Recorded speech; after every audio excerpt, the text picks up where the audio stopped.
दरम्यान बारामती मतदारसंघात एकूण 386 मतदान केंद्रांवर निवडणूक होतीये. मतदान पार पडतंय. सध्या गोविंद बाग या निवासस्थानावरून शरद पवार थोड्याच वेळात मतदान केंद्राकडे जाणार आहेत. गोविंद बाग या निवासस्थानावरून आढावा सुद्धा घेतलेला आहे आपल्या प्रतिनिधींनी. शरद पवार हे मतदान केंद्रावर पोहोचलेले आहे आणि गोविंद बाग इथल्या या मतदान केंद्राच्या बाहेरून आढावा घेतलेला आहे आपले प्रतिनिधी विनोद गायकवाड यांनी.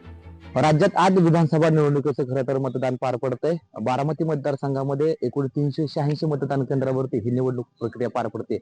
खरं तर मी आता बारामती मधील या गोविंद बाग या ठिकाणी आहे. या आतमध्ये खरं तर राष्ट्रवादी काँग्रेस शरद पवार पक्षाचे अध्यक्ष शरद पवार हे खरं तर या गोविंद बाग या निवासस्थानी आहे आणि खरं तर थोड्याच वेळात बारामतीमधील जे काही माळेगाव बुद्रुक आहे या ठिकाणी खरं तर ते या निवासस्थानावरून तेथील मतदान केंद्रावरती मतदानाचा हक्क बजावण्यासाठी ते जाणार आहेत. त्यांच्यासोबत प्रतिभा पवार असतील, यासोबत त्यांच्या कुटुंबातील सदानंद सुळे असतील, रवती सुळे असतील, विजय सुळे असतील, हे खरं तर माळेगाव मधील जे काही मतदान केंद्र आहे त्या मतदान केंद्रावरती ते मतदान साठी खरं तर जाणार आहेत. एकूणच जर आपण पाहिलं तर शरद पवार असतील, योगेंद्र पवार असतील, अजित पवार असतील, हे खरं तर आता बारामती तालुक्यातील जे काही दुष्काळी पट्ट्यातील गाव आहेत त्या ठिकाणी जाऊन त्यांनी प्रचार दौरा खरं तर केला होता.